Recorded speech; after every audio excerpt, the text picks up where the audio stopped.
अशा प्रकारचं असंस्कृत आणि अक्षरशः खालच्या दर्जाचं विधान आमचे नेते जयंत पाटील साहेब यांच्यावरती केलेलं आहे गोपीचंद पडळकरांनी।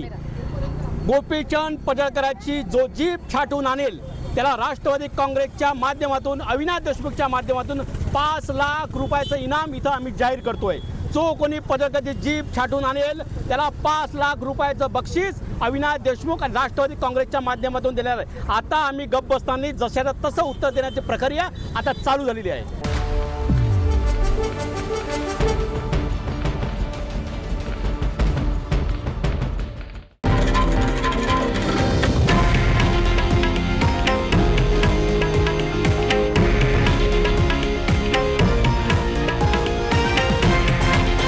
हे आहे देशातील नंबर 1 न्यूज नेटवर्क आणि आपण पाहत आहात TV9 मराठी, एकमेव।